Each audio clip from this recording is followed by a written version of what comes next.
ದೇಶದಲ್ಲಷ್ಟೇ ಅಲ್ಲ, ಇಡೀ ಪ್ರಪಂಚದಲ್ಲಿ ತುಂಬಾ ಸ್ಪೀಡಾಗಿ ಸ್ಪ್ರೆಡ್ ಆಗ್ತಾ ಇರುವಂತಹ ಕ್ಯಾನ್ಸರ್ನಲ್ಲಿ ಒಂದು ಲಂಗ್ ಕ್ಯಾನ್ಸರ್ ಕೂಡ. ಸ್ಮೋಕ್ ಮಾಡಿದ್ರೆ ಕ್ಯಾನ್ಸರ್ ಬರುತ್ತೆ ಅಂತ ಹೇಳ್ತಾರೆ. ಸ್ಮೋಕ್ ಮಾಡದೇ ಇರೋರಿಗೆ ಕ್ಯಾನ್ಸರ್ ಬರುತ್ತಲ್ಲ, ಏನು ಹೇಳಬೇಕು? ಮಕ್ಕಳಲ್ಲಿ ಬರುತ್ತೆ, ಮಹಿಳೆಯರಲ್ಲಿ ಬರುತ್ತೆ, ವೃದ್ಧರಲ್ಲಿ ಬರುತ್ತೆ. ಅವ್ರೇನು ಸ್ಮೋಕ್ ಮಾಡ್ತಿದ್ರಾ? ಹಾಗಾದ್ರೆ ಲಂಗ್ ಕ್ಯಾನ್ಸರ್ ಬರೋದಕ್ಕೆ ಕಾರಣ ಏನು? ನಮಗೆ ಗೊತ್ತಿಲ್ಲ ಯಾವ ರೀತಿ ಕ್ಯಾನ್ಸರ್ ಬರುತ್ತೆ ಅಂತ. ಓ ಮೈ ಗಾಡ್. ಅದಕ್ಕೆ ಇಷ್ಟು ಕ್ಯಾನ್ಸರ್ ಹಾಸ್ಪಿಟಲ್ಸ್. ಆದ್ದರಿಂದ ಫಸ್ಟ್ ಫಾರ್ಮೋಸ್ಟ್ ಇಂಪಾರ್ಟೆಂಟ್ ನಾನು ಹೇಳೋದಂದ್ರೆ, ಬೇಯಿಸದೇ ಇರೋ ಆಹಾರನ ತಿನ್ನೋದು ಕಲಿಬೇಕು. ಅಂದರೆ ಸಲಾಡು, ಡ್ರೈ ಫ್ರೂಟ್ಸು, ಕೊಬ್ಬರಿ. ಎಲ್ಲರೂ ಡ್ರೈ ಫ್ರೂಟ್ಸ್ ಅಂದರೆ ಕೊಲೆಸ್ಟ್ರಾಲ್ ಬರ್ತದೆ, ಕೊಬ್ಬರಿ ಅವೆಲ್ಲ ಸುಳ್ಳು. 12 hours ಅವರು ಹೊರಗಡೆ ಗಾಳಿ ತಗೊಂಡ್ರೆ 1 ಪ್ಯಾಕ್ ಸಿಗರೇಟ್ ಸೇದೋದಕ್ಕೆ ಸಮ ಅನ್ನೋದು ರಿಪೋರ್ಟ್ ಕೂಡ ಬಂದಿತ್ತು ಸರ್.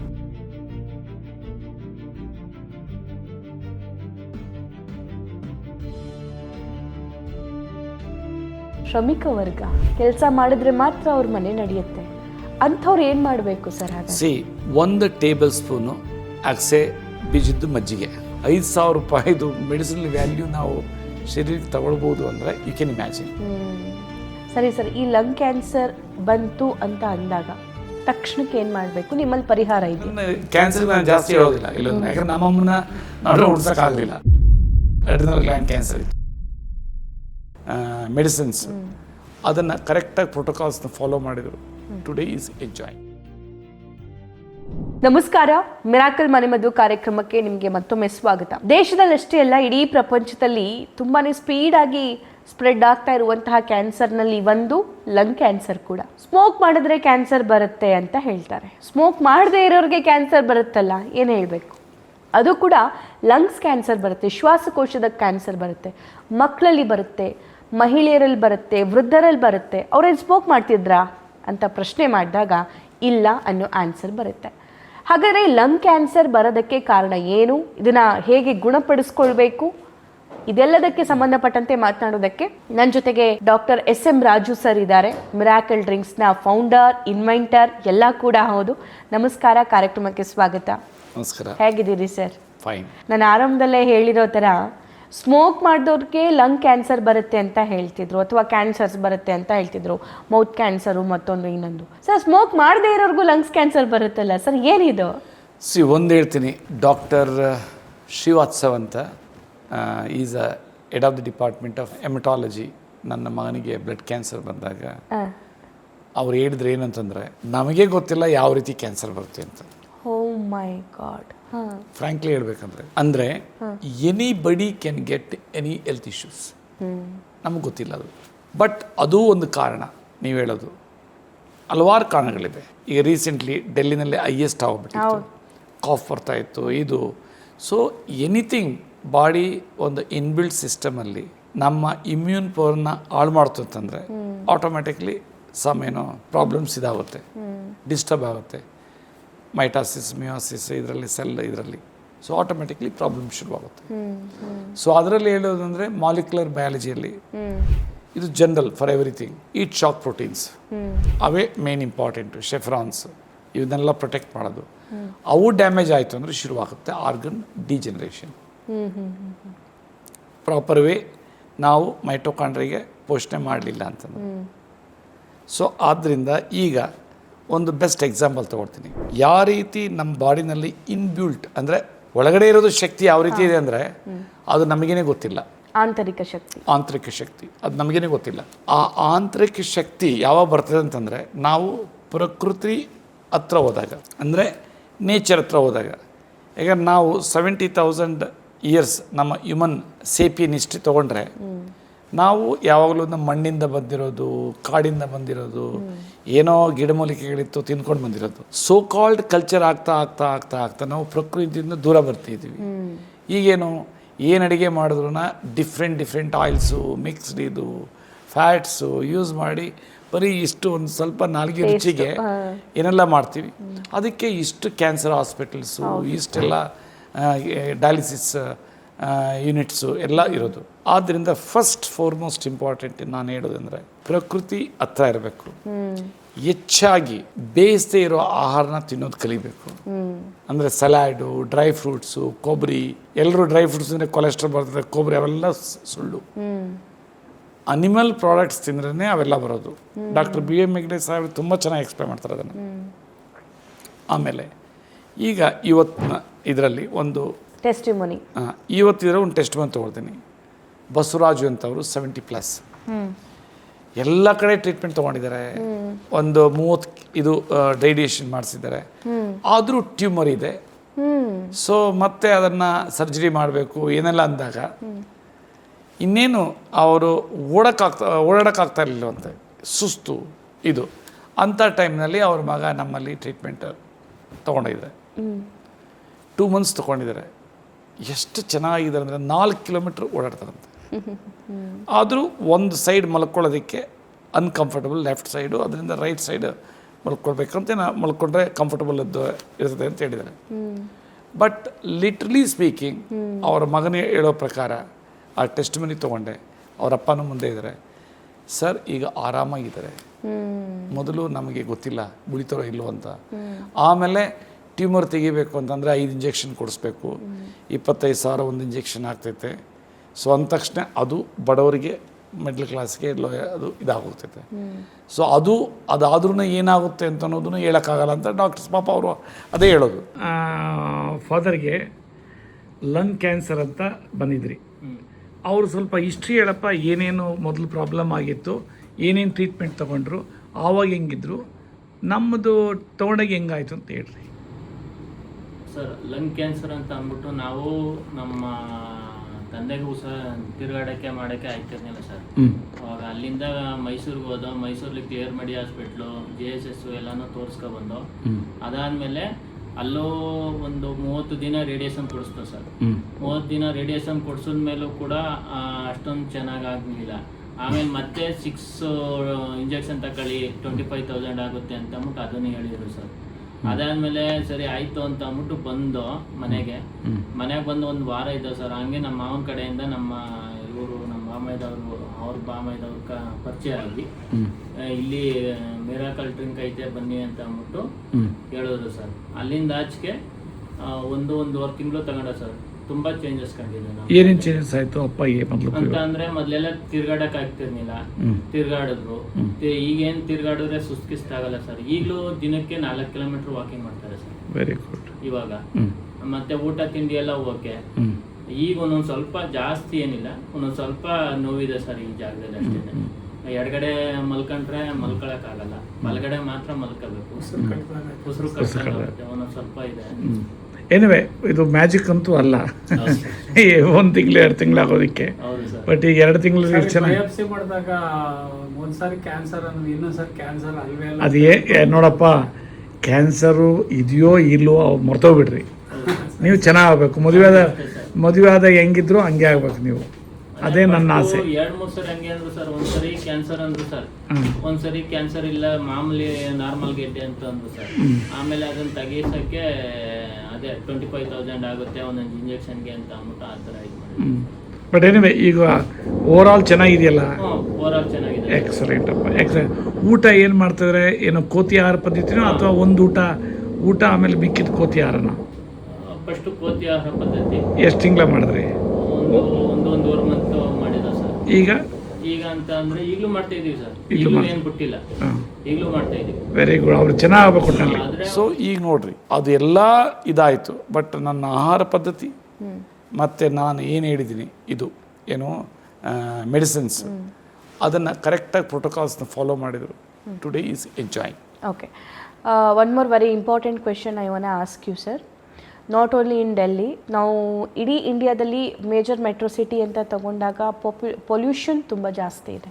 ನಮ್ಮ ಬೆಂಗಳೂರು ಕೂಡ ಹೊರತಾಗಿಲ್ಲ. ಅದಕ್ಕೆ ಬೆಂಗಳೂರಲ್ಲಿ ಸ್ವಲ್ಪ ದಿನದ ಹಿಂದೆ ಈ ಚಳಿಗಾಲದ ಸಂದರ್ಭದಲ್ಲಿ ಏರ್ ಇಂಡೆಕ್ಸ್ ಚೆಕ್ ಮಾಡಿದಾಗ ತುಂಬ ಕಳಪೆ ಬಂದಿತ್ತು ಏರ್ ಕ್ವಾಲಿಟಿ ಬೆಂಗಳೂರಲ್ಲಿ. ಹೇಗಿತ್ತು ಅಂತಂದರೆ, ಸಾಮಾನ್ಯವಾಗಿ ಟ್ರಾಫಿಕ್ ಪೊಲೀಸರಾಗಿರಬಹುದು, ಈ ಶ್ರಮಿಕ ವರ್ಗ ಯಾರು ಹೊರಗಡೆ ಈ ಗಾಳಿಯಲ್ಲಿ ಬೆಳಕಲ್ಲಿ ಕೆಲಸ ಮಾಡ್ತಾರೆ ಅವರಾಗಿರ್ಬೋದು, ಅಥವಾ ಈ ಡೆಲಿವರಿ ಬಾಯ್ಸ್ ಆಗಿರ್ಬೋದು, ಇವ್ರಿಗೆಲ್ಲ 12 hours ಅವರು ಹೊರಗಡೆ ಗಾಳಿ ತಗೊಂಡ್ರೆ 1 ಪ್ಯಾಕ್ ಸಿಗರೇಟ್ ಸೇದೋದಕ್ಕೆ ಸಮ ಅನ್ನೋದು ರಿಪೋರ್ಟ್ ಕೂಡ ಬಂದಿತ್ತು ಸರ್. ಶ್ರಮಿಕ ವರ್ಗ ಕೆಲಸ ಮಾಡಿದ್ರೆ ಮಾತ್ರ ಅವ್ರ ಮನೆ ನಡೆಯುತ್ತೆ.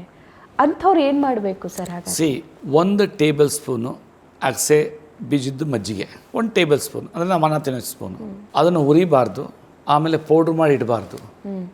ಫ್ರೆಶ್ಶಾಗಿ ಅದನ್ನು ಪೇಸ್ಟ್ ಮಾಡ್ಕೊಬೇಕು, ಅದನ್ನು ಪೌಡ್ರ್ ಮಾಡ್ಕೊಬೇಕು. ಅದರಲ್ಲಿ 1 ಕಪ್ ಮೊಸರು ಹಾಕಬೇಕು, ಚರ್ನ್ ಮಾಡಬೇಕು, ಆಮೇಲೆ ಇನ್ನು ಸ್ವಲ್ಪ ನೀರು ಹಾಕ್ಬಿಟ್ಟು ಮಜ್ಜಿಗೆ ಮಾಡ್ಕೊಂಡು 1 ಗ್ಲಾಸ್ ಕುಡಿದ್ರೆ 50 kg ಕಡಲೆ ಬೀಜ ತೊಗೊಂಡ್ರೆ ತಿಂದರೆ ಎಷ್ಟು ಒಮೆಗಾ 3 ಒಮೆಗಾ 6 ಮತ್ತು ಲಿಗ್ನನ್ ಸಿಗುತ್ತೆ ಅಷ್ಟರದ್ದು ಸಿಗುತ್ತೆ. ಈಗ ಲಿಗ್ನನ್ಸ್ ಅಂದರೆ ಏನು? ಅದು ನಮ್ಮ ಶರೀರನ ಸ್ವಚ್ಛ ಮಾಡುವಂತಹ ಇದು ಡಿಟಾಕ್ಸಿಫಿಕೇಷನ್ ಮಾಡೋದಕ್ಕೆ ಅಲ್ಲೇ ಸಿಕ್ತು. ಆಮೇಲೆ ಸೆಲ್ಯುಲಾರ್ ಲೆವೆಲಲ್ಲಿ ಮೆಟಬಲಿಕ್ ಆ್ಯಕ್ಟಿವಿಟಿ ಅಂದರೆ ಅದರ ಪಚನ ಶಕ್ತಿ, ಅದರ ಒಂದು ಇದು ಸ್ಟ್ರೆಂಥನ್ ಮಾಡೋದಕ್ಕೆ ಏನು ಒಮೆಗಾ 3 ಒಮೆಗಾ 6 ಅದು 50 kg ಕಡಲೆ ಬೀಜದಲ್ಲಿ ಎಷ್ಟಿದೆಯೋ ಅಷ್ಟು. 50 kg ಕಡಲೆ ಬೀಜದ ಎಷ್ಟು ಈಗ ವ್ಯಾಲ್ಯೂ? ಆಲ್ಮೋಸ್ಟ್ 5,000 ರೂಪಾಯಿ ಪ್ಲಸ್. ಅಂದರೆ ₹1 ₹2 ಅದು ಬೀಜದ ವ್ಯಾಲ್ಯೂ, ₹1-2 ₹1 ಮೊಸರು ಅಥವಾ ಒಂದು ₹3 ಇರ್ಬೋದು. ಒಂದು ₹5 ₹6 ಇದರಲ್ಲಿ 5,000 ರೂಪಾಯಿದು ಮೆಡಿಸಿನಲ್ ವ್ಯಾಲ್ಯೂ ನಾವು ಶರೀರಕ್ಕೆ ತಗೊಳ್ಬೋದು ಅಂದರೆ ಯು ಕ್ಯಾನ್ ಇಮ್ಯಾಜಿನ್. ಇದು ಅಷ್ಟು ಶರೀರಕ್ಕೆ ಒಳ್ಳೆಯದು. ಸಿಂಪಲ್. ಇವನ್ ಕಾಫಿ ಟೀ ಮಾಡಿದ ಸಮಯನೂ ಬೇಕಾಗಿಲ್ಲ. ಮೈಂಡ್ ಸೆಟ್ ನಾನು ತಗೊಳ್ಬೇಕು. ಆಮೇಲೆ ಬೆಳ್ಳುಳ್ಳಿ ಶುಂಠಿ ಮೆಂತ್ಯಕಾಳು ಬೆಳಗ್ಗೆ, ಅದು ಏನು ಮನೇಲೇ ಇದೆ, ಮುಗೀತು. ಆಮೇಲೆ ಲೆಮನ್. ಅದು ಹೇಗೆ ತಗೋಬೇಕು? Before breakfast, after breakfast? ಇಲ್ಲ, ಎದ್ದ ತಕ್ಷಣ, ಬೆಳಗ್ಗೆ ಎದ್ದ ತಕ್ಷಣ. ಅದು ಹೊಟ್ಟೆಲಿರೋ ಮೈಕ್ರೋಬ್ಸ್ಗೆ ಆಹಾರ. ಆ ಮೈಕ್ರೋಬ್ಸ್ ಸ್ಟ್ರಾಂಗ್ ಇತ್ತು ಅಂದರೆ ಅವು ಸರ್ಟನ್ ಎನ್ಸೈಮ್ಸ್ ಉತ್ಪತ್ತಿ ಮಾಡ್ತವೆ. ಆ ಎನ್ಸೈಮ್ಸು ಗೊತ್ತು ಯಾವ ಊಟದಲ್ಲಿ ಏನಿದೆ ಅದನ್ನು ಯಾವ ರೀತಿ ಸಪ್ರೇಟ್ ಮಾಡಿಬಿಟ್ಟು ಆ ನ್ಯೂಟ್ರಿಯೆಂಟ್ಸ್ನ ಆ ಆರ್ಗನ್ಗೆ ಸಪ್ಲೈ ಮಾಡ್ಬೋದು ಅಂತ. ನಮ್ಮಲ್ಲಿ 80 ಇದೆ ಆರ್ಗನ್ಸ್. ಒಂದೊಂದು ಆರ್ಗನ್ಗೆ ಒಂದೊಂದು ಟೇಸ್ಟ್ ಇದೆ, ಡಿಫ್ರೆಂಟ್ ನ್ಯೂಟ್ರಿಯೆಂಟ್ಸು. ಅದು ಗೊತ್ತಿರೋದು ಮೆಡಿಕಲ್ ಸೈನ್ಸ್ ಗೊತ್ತಿಲ್ಲ, ಗೊತ್ತಿರೋದು ಮೈಕ್ರೋಬ್ಸ್ಗೆ. ಇಲ್ಲಾಂದರೆ ಎಷ್ಟೊತ್ತಿಗೆ ಎಲ್ಲಕ್ಕೂ ಕ್ಯೂರ್ ಅಂತ ಇದು ಮಾಡ್ತಾಯಿದ್ರು. ಈಗ ನಾನೇನು ಮಾಡ್ತಾಯಿದ್ದೀನಿ, ನಾನು ಏನು ಟ್ರೀಟ್ಮೆಂಟ್ ಕೊಡ್ತೀನಿ, ಹೊಟ್ಟೆನ ಸ್ವಚ್ಛ ಮಾಡ್ತೀನಿ, ಅದನ್ನು ಆ್ಯಕ್ಟಿವೇಟ್ ಮಾಡ್ತೀನಿ. ಅದು ಆ ಫಾರ್ಮುಲೇಷನ್ಸ್ ಏನು ಡೆವಲಪ್ ಮಾಡಿದ್ದೀನಿ ಅದು ಆ್ಯಕ್ಟಿವೇಟ್ ಮಾಡುತ್ತೆ. ಇಲ್ಲಾಂದರೆ ಮ್ಯಾಜಿಕ್ ಅಂತೂ ಅಲ್ಲ. ಈಗ ನಾನೇ ಟ್ರೀಟ್ಮೆಂಟ್ ಮಾಡಲಿ, ಇನ್ನೊಬ್ಬರೇ ಮಾಡಲಿ, ಒಂದೇ ಬರ್ತೈತೆ ರಿಸಲ್ಟ್ಸ್. ನಾನೇ ಕೊಡಬೇಕು, ನನ್ನ ಕೈ ಗುಣ, ಅವೆಲ್ಲ ಸುಳ್ಳು. ಅದು ಡೆವಲಪ್ ಮಾಡೋದು ವರ್ಲ್ಡ್ ವೈಡ್ ಯಾರು ಪ್ರಾಕ್ಟೀಸ್ ಮಾಡಿದ್ರು ಅದೇ ಇದೆ. ಓಕೆ. ಇವಾಗ ಕಾರ್ಡಿಯೋವ್ಯಾಸ್ಕ್ಯುಲರ್ ಪ್ರಾಬ್ಲಮ್ ಅಂತಂದರೆ ಏನು ಬರೆದಿದ್ದಾರೋ ಆಲ್ ಓವರ್ ದ ವರ್ಲ್ಡ್, ಅದು ಯಾವ ಡಾಕ್ಟ್ರು ಟ್ರೀಟ್ ಕೊಟ್ಟರು ಅದೇ ರಿಸಲ್ಟ್ಸ್ ಬರ್ತದೆ. ಸೇಮ್ ಟೈಪ್ ಇಲ್ಲಿ ಏನಂದರೆ ಒಂದು ಸ್ಪೆಷಾಲಿಟಿ ಆಯುರ್ವೇದಕ್ಕೂ ನಂದಕ್ಕೂ. ಆಯುರ್ವೇದದಲ್ಲಿ ಸ್ಟ್ಯಾಂಡರ್ಡೈಸ್ಡ್ ಇಲ್ಲ ಟ್ರೀಟ್ಮೆಂಟ್ ಪ್ರೋಟೋಕಾಲು, ಒಬ್ಬೊಬ್ಬರು ವೈದಿಕರು ಒಂದೊಂದು ಕೊಡ್ತಾರೆ. ಹೌದು. ಆದ್ದರಿಂದ ಎಲ್ಲೂ ಕನ್ಫ್ಯೂಷನ್ ಆಗೋಗ್ಬಿಡ್ತೈತೆ. ನಂದರಲ್ಲಿ ಸ್ಟ್ಯಾಂಡರ್ಡೈಸ್ಡ್. ಆಮೇಲೆ ಮೋಸ್ಟ್ ಇಂಪಾರ್ಟೆಂಟ್ ನಂದು ಕಾಂಪಿಟಬಲ್ ವಿತ್ ಇದು ಯಾವುದು ಕೀಮೋ, ರೇಡಿಯೇಷನ್ಸ್. ಅಲ್ಲಿರೋ ಸೈಡ್ ಎಫೆಕ್ಟ್ ಎಲ್ಲ ಇಲ್ಲಿ ಹೋಗಿ ಎಷ್ಟೊಂದ್ರೆ ಕೂದಲುದ್ರಲ್ಲ, ಕೂದಲುದ್ರಿಲ್ಲ. AML ಪೇಷೆಂಟು, ಇನ್ನೊಬ್ಬರು ಐ ಥಿಂಕ್ CML ಪೇಷೆಂಟ್, ಇಬ್ಬರು ಪೇಷೆಂಟಲ್ಲಿ ನಾನು ನೋಡಿದ್ದೀನಿ. ಆ ವಿಡಿಯೋನ ತೊಗೊಂಡಿದ್ದೀನಿ. ಆ AMLದು, ಆ CMLದು ಅವರ ಏನಾಯ್ತಂದರೆ ಆ ಹುಡುಗ ಇನ್ನೂ ಮದುವೆ ಆಗಿಲ್ಲ, ಅದಕ್ಕೆ ಬೇಡ ಅಂದರು. ಸೊ ಅದು ತಗೊಳ್ಳಿಲ್ಲ. EMA 47 ಗಿರಿಜಾದೇವಿ ಅಂತ. ಡಾಕ್ಟ್ರಿಗೆ ಆಶ್ಚರ್ಯ ಅನಿಸ್ತದೆ, BMT ಬೇಡ ಅಂದ್ರಂತೆ. ನನ್ನ ಮಗನಿಗೆ AML ಆಗಿ BMTನೂ ಆಯಿತು, ಎಲ್ಲ ಆಯಿತು. ಅವರು ಬರೀ ಇದು ಏನೋ ಕೀಮೋ. ಓಕೆ. ಅಷ್ಟು ಚೆನ್ನಾಗಿದೆ ಅವರು. ಓಕೆ, ಸರಿ ಸರ್. ಈ ಲಂಗ್ ಕ್ಯಾನ್ಸರ್ ಬಂತು ಅಂತ ಅಂದಾಗ ತಕ್ಷಣಕ್ಕೆ ಏನು ಮಾಡಬೇಕು? ನಿಮ್ಮಲ್ಲಿ ಪರಿಹಾರ ಇದೆಯಾ? ಲಂಗ್ ಕ್ಯಾನ್ಸರ್ ಬಂತು ಅಂದರೆ ತಕ್ಷಣಕ್ಕೆ ಏನಿದೆ, ಹಣ ವ್ಯವಸ್ಥೆ ಇತ್ತು, ಎಲ್ಲ ಇತ್ತು ಅಂತಂದರೆ ಮಾಮೂಲಿ ಆಂಕಾಲಜಿಸ್ಟ್ ಏನಿದ್ದಾರೆ ಕ್ಯಾನ್ಸರ್ ಟ್ರೀಟ್ಮೆಂಟ್ ಅವರಲ್ಲಿ ಹೋಗಬೇಕು. ಸೊ ನನ್ನ ಹತ್ರ ಬರೋರು ಎಲ್ಲ ಕ್ಯಾಟಗರಿ ಇದ್ದಾರೆ. ಒಂದು ಅವ್ರಿಗೆ ಹಣನೂ ಇರ್ತದೆ, ಎಲ್ಲ ಇರ್ತದೆ, ನನಗೆ ಬೇಕಾಗಿಲ್ಲ ಕೀಮೋ, ನಾನು ಸತ್ರು ಚಿಂತೆ ಇಲ್ಲ, ನಾನು ನ್ಯಾಚುರಲ್ಲಾಗೇ ಇದಾಗಬೇಕಂತ ಅಂಥವರು ಬರ್ತಾರೆ. ಇನ್ನು ಕೆಲವರು ಹಣ ಇರಲ್ಲ, ಅವರು ಬರ್ತಾರೆ. ಇನ್ನು ಕೆಲವರು ಎರಡೂ ಜೊತೆಲಿ ತೊಗೊಳ್ಬೇಕು ಅಂತ ಬರ್ತಾರೆ. ಇದು ಮೂರಕ್ಕೂ ಕಾಂಪೇಟಬಲ್ ಇದೆ. ನನ್ನಲ್ಲಿ ಬರೋರೆಲ್ಲ ಎಂಡ್ ಸ್ಟೇಜ್ನೇ, ಎಲ್ಲ ಹೇಳ್ತಾರೆ ಇಷ್ಟೇ. ಇಲ್ಲ ಅಂದರೆ ವರ್ಡ್ ಆಫ್ ಮೌತು, ನೀವೇನೋ ಚೆನ್ನಾಗಿರ್ತೀರಿ ಇಡ್ರಿ. ಇಲ್ಲಂದ್ರೆ ಕ್ಯಾನ್ಸರ್ಗೆ ನಾನು ಜಾಸ್ತಿ ಹೇಳೋದಿಲ್ಲ ಎಲ್ಲದನ್ನ, ಯಾಕಂದ್ರೆ ನಮ್ಮಮ್ಮನ್ನ ನಾನು ಉಡ್ಸೋಕ್ಕಾಗಲಿಲ್ಲ, ಅಡ್ರಿನಲ್ ಗ್ಲ್ಯಾಂಡ್ ಕ್ಯಾನ್ಸರ್ ಇತ್ತು.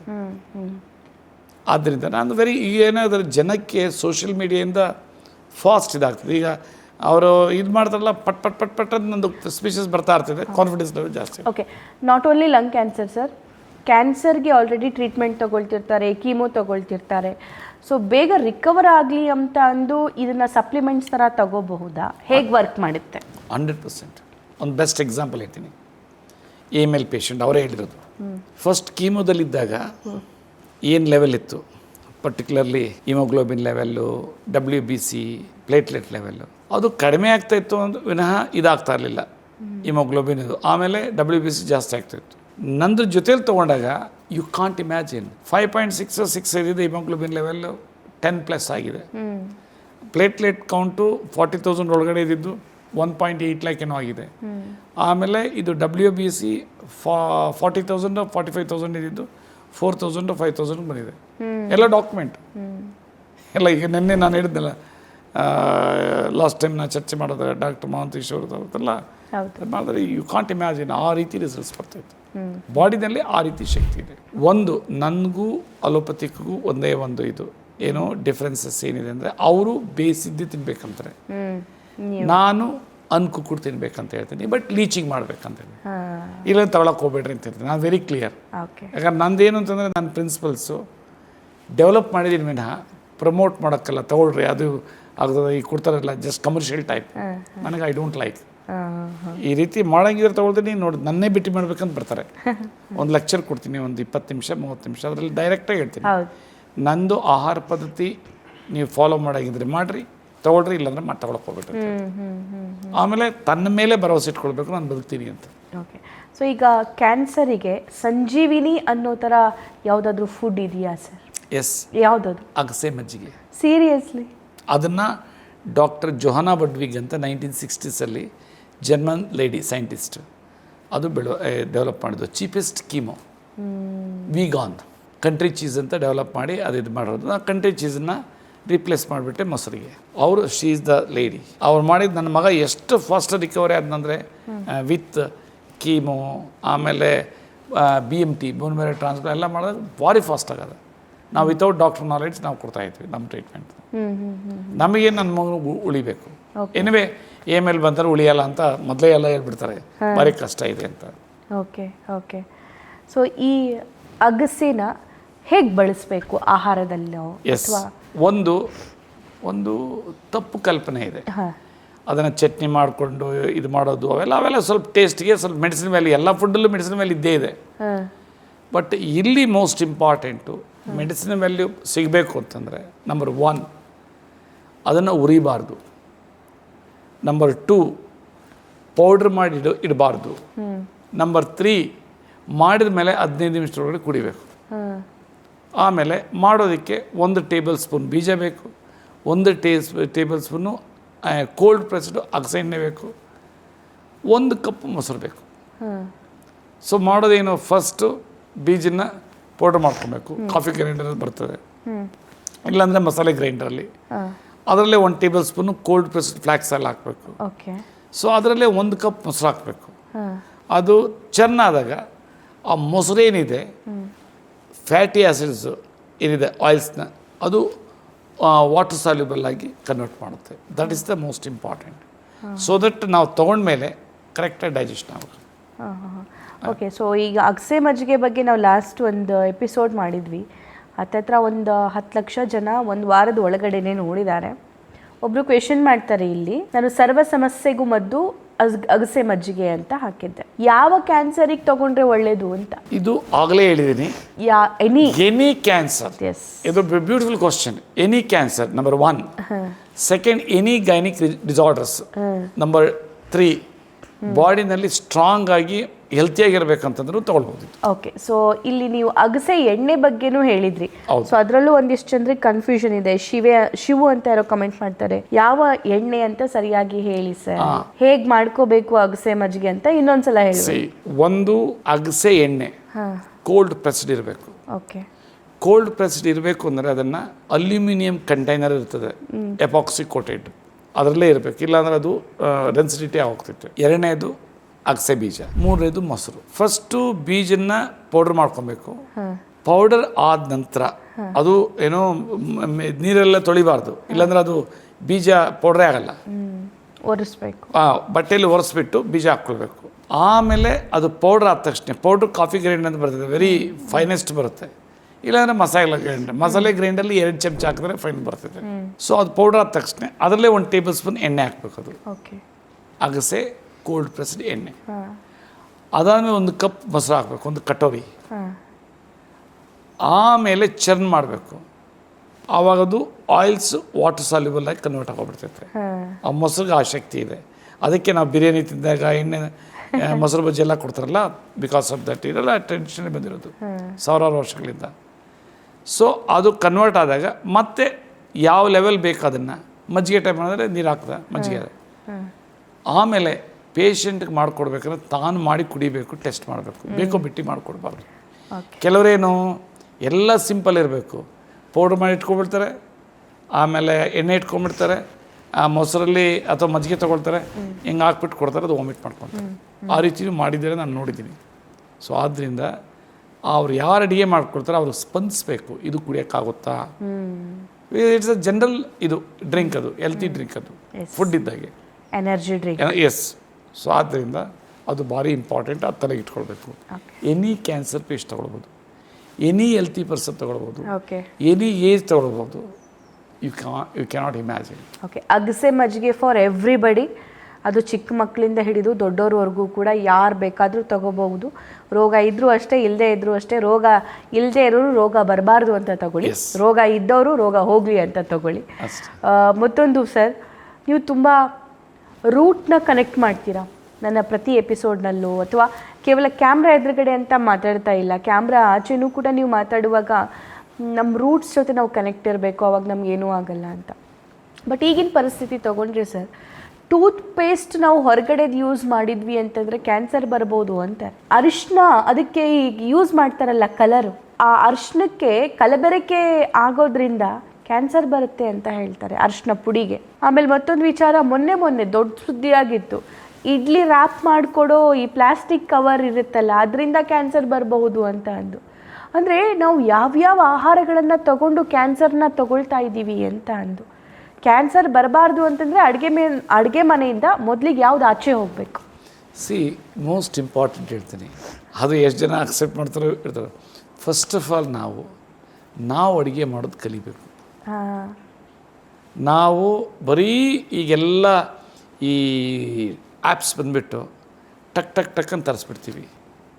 ರುಚಿ ಬೇರೆ ಜಾಸ್ತಿ ಇರ್ತಾರೆ, ರುಚಿಗೆ ಏನು ಬೇಕಾದ್ರೂ ಹಾಕಿರ್ತಾರೆ. ಸೊ ಆದ್ದರಿಂದ ಮನೆ ಊಟ ತಿನ್ನೋದು ರೂಢಿ ಮಾಡಿಕೊಂಡ್ರೆ ಎಷ್ಟೋ ರೋಗಗಳು ಬರೋದಿಲ್ಲ.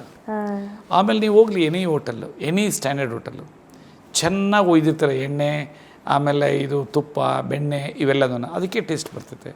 ಆ ಟೇಸ್ಟ್ಗೋಸ್ಕರವಾಗಿ ರೋಗ ಯಾಕೆ ತೊಗೊಳ್ಬೇಕು? ಸಿಂಪಲ್, ಯಾವಾಗ ಒಂದ್ಸಲ ಮಜಾ ಮಾಡಬೇಕು. It doesn't mean that every day ಅದೇ ತಿನ್ಬೇಕಂತ. ಸಿಂಪಲ್ ಫುಡ್ಡು ಬಡವರು ಮನೆ ಟೈಪ್ ಇರಬೇಕು. ಬಡವರು ಎಣ್ಣೆ ಕೊಳ್ಳೋಕ್ಕಾಗಲ್ಲ, ಇಟ್ಸ್ ಅ ವೆರಿ ಎಕ್ಸ್ಪೆನ್ಸಿವ್. ಎಣ್ಣೆ ಕೊಳ್ಳೋಕ್ಕಾಗಲ್ಲ, ಅವ್ರು ವೆರಿ ಎಕ್ಸ್ಪೆನ್ಸಿವ್, ಅವ್ರು ಸ್ವಲ್ಪ ಯೂಸ್ ಮಾಡ್ತಾರೆ. ಆ ಟೈಪ್ ನಾವು ಇದು ಮಾಡ್ಕೊಬೇಕು. ಆಮೇಲೆ ಮೈಂಡ್ ಸೆಟ್ ಅಷ್ಟೇನೆ.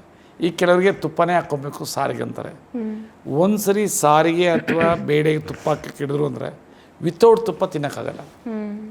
ಹೌದು, ಪ್ರಾಕ್ಟೀಸ್ ಆಗೋಗ್ಬಿಡ್ತದೆ. ಜಸ್ಟ್ ಲೈಕ್ ಆಲ್ಕೋಹಾಲ್ ಇದ್ದಂಗೆ, ನಶ ಇದ್ದಂಗೆ. ಸೊ ಆದ್ದರಿಂದ ಅವರು ಅದರಿಂದ ದೂರ ಇಡಬೇಕು. ಏನು ಸಿಂಪಲ್ ಒಗ್ಗರಣೆ ಇರೋದು ಅಷ್ಟರಲ್ಲೇ ಇರಬೇಕು. ಆವಾಗ ಶರೀರ ಏನು ಗೊತ್ತಾ, ನಮ್ಮ ಶರೀರ ನಮ್ಮ ಮಗು ಇದ್ದಂಗೆ, ಅದನ್ನು ನಾವು ಚೆನ್ನಾಗಿ ಕಾಪಾಡ್ಕೊಳ್ಬೇಕು, ಪ್ರೊಟೆಕ್ಷನ್ ಮಾಡಬೇಕು. ಅದಕ್ಕೆ ಜಾಸ್ತಿ ಸ್ಟ್ರೆಸ್ ಕೊಡಬಾರ್ದು, ಕೂಲಾಗಿರಬೇಕು. ಸೊ ಬೇರೆಯವ್ರು ನೀವು ಹೆಲ್ಪೆಲ್ಲ ಮಾಡ್ತಿದ್ರು ನೀವು ಆಟೋಮೆಟಿಕ್ಲಿ ಎಷ್ಟೋ ಸರಿ ನೀವು ಖುಷಿಯಾಗಿ ಇರ್ತೀರಿ. ಓಕೆ, ಸೊ ಅಡುಗೆ ಮನೆಯಿಂದ ಯಾವ್ದು ಫಸ್ಟ್ ಆಚೆ ಹೋಗಬೇಕು ಸರ್, ನಮಗೆ ಕ್ಯಾನ್ಸರ್ ಬರಬಾರ್ದು ಅಂತಂದ್ರೆ? ಫಸ್ಟ್ ಏನು ಅಂತಂದರೆ ಪ್ಲಾಸ್ಟಿಕ್ಸ್ನ ನಾವು ಯಾವುದಕ್ಕೂ ಯೂಸ್ ಮಾಡಬಾರ್ದು. ಅದೇನಾಗ್ತದೆ ಗೊತ್ತಾ, ಪ್ಲಾಸ್ಟಿಕ್ ಆಗಲಿ, ಪ್ಲಾಸ್ಟಿಕ್ ಕಪ್ ಆಗಲಿ, ಸೊ ನೀವು ಹಾಟ್ ವಾಟ್ರ್ ಹಾಕಲಿ, ಅದು ಇದಾಗ್ದಾಗ ಆಟೋಮೆಟಿಕ್ಲಿ ಅದರಲ್ಲಿರೋ ಇದೆಲ್ಲನ ಶುರುವಾಗುತ್ತೆ. ಅದು ಭಾರಿ ಡೇಂಜರಸ್. ಆಮೇಲೆ ಎಣ್ಣೆ ಈ ಕೆಲವೆಲ್ಲ ಎಷ್ಟು ಚೀಪಾಗಿ ಸಿಗುತ್ತೆ ಅಂದರೆ ಅದು ಅಷ್ಟು ಕಾಸ್ಟಲ್ಲಿ ನಾವು ಮಾಡೋಕ್ಕಾಗಲ್ಲ. ಸೊ ಆದ್ದರಿಂದ ಬಳಕೆನೇ ಕಡಿಮೆ ಮಾಡಿಬಿಡ್ಬೇಕು. ಏನು 3 ಜನ 4 ಜನ ಇರ್ತಾರೆ, 4 kg ಯೂಸ್ ಮಾಡ್ತಾರೆ ಪರ್ ಮಂತು. ಸೊ ನಾನು ಅದೇನೇ ಎಲ್ಲ ತಕ್ಷಣ ಒಂಥರ ಖುಷಿ ಕೇಳೋದಕ್ಕೆ ಅವೆಲ್ಲ ನನ್ನ ಮೈಂಡಲ್ಲಿ ಬಂದು ಅವೆಲ್ಲ ಬರೆದು ಬಿಡ್ತೀನಿ. ಎಷ್ಟು 3 kg 4 kg ಸರ್, ಎಷ್ಟು ಜನ ಇದ್ರಿ? ಇಷ್ಟು ಜನ ಸೊ ಅದಕ್ಕೆ ನೋಡಿ ಇಷ್ಟೆಲ್ಲ ಪ್ರಾಬ್ಲಮ್ ಬಂದಿದೆ ಅಂತ ಹೇಳ್ತೀನಿ. ಓಕೆ, ಎಣ್ಣೆ is the major problem. Major problem ಕರಗಲ್ಲ ಅದು. ಓಕೆ ಅದರಲ್ಲಿ ಏನಾದರೂ ಅಡಲ್ಟ್ರೇಟ್ ಇತ್ತಂದರೆ ಇನ್ನೂ ಡೇಂಜರಸ್. Okay, thank you. ನೀವು ಕ್ಯಾನ್ಸರ್ ಬಗ್ಗೆನೂ ಕೂಡ ತುಂಬ ಈಗ ಇನ್ಫಾರ್ಮೇಷನ್. ನೋಡಿ ಅದು ಲಂಗ್ ಕ್ಯಾನ್ಸರು ಅವರು ಎಷ್ಟು ಚೆನ್ನಾಗಿ ಹೇಳ್ತಾರೆ ಅಂದರೆ you can't imagine. Okay, just ಈಗ ಏಪ್ರಿಲ್ ತಗೊಂಡ್ರೆ ನಾನು. ರಾಜು ಸರ್, ಕೇವಲ ಮೆಡಿಸಿನ್ನಿಂದ ಅಥವಾ ಕೇವಲ ಸಪ್ಲಿಮೆಂಟ್ಸಿಂದ ಅಷ್ಟೇ ಅಲ್ಲ, ನಾವು ನ್ಯಾಚುರಲಿನೂ ರೋಗ ಮುಕ್ತರಾಗಿರೋದು ಹೇಗೆ, ಸ್ವಾಸ್ಥ್ಯ ಸಮಾಜ ಕಟ್ಟೋದು ಹೇಗೆ ಅನ್ನೋದು ಪ್ರತಿ ಎಪಿಸೋಡಲ್ಲಿ ತಿಳಿಸ್ಕೊಡ್ತೀರಾ. Thank you. Thank you. So ನಿಮಗೂ ಕೂಡ ಇಂತಹ ಯಾವುದೇ ಸಮಸ್ಯೆ ಇದ್ದರೂ ಈ ಸಮಸ್ಯೆಯ ಪರಿಹಾರಕ್ಕಾಗಿ ಏನಾದರೂ ನೀವು ಕ್ವೆಶನ್ಸ್ ಕೇಳಬೇಕು ಅಂತಂದರೆ ಕಾಮೆಂಟ್ ಬಾಕ್ಸ್ ಅಂತೂ ಆನ್ ಇದ್ದೇ ಇರುತ್ತೆ. ಜೊತೆಗೆ ಕಾಂಟ್ಯಾಕ್ಟ್ ನಂಬರ್ ಕೂಡ ಹೋಗ್ತಾ ಇದೆ. ಆ ಕಾಂಟ್ಯಾಕ್ಟ್ ನಂಬರ್ನ ನೀವು ಡೈಲ್ ಮಾಡಿ ಅದರಿಂದ ಸಾಕಷ್ಟು ಇನ್ಫಾರ್ಮೇಷನ್ನ ಪಡ್ಕೋಬೋದು. ಡಾಕ್ಟ್ರನ್ನು ಕೂಡ ನೇರವಾಗಿ ಭೇಟಿ ಮಾಡ್ಬೋದು ಅಂತ ಹೇಳ್ತಾ ಕಾರ್ಯಕ್ರಮ ಮುಗಿಸ್ತೀನಿ. ನಮಸ್ಕಾರ.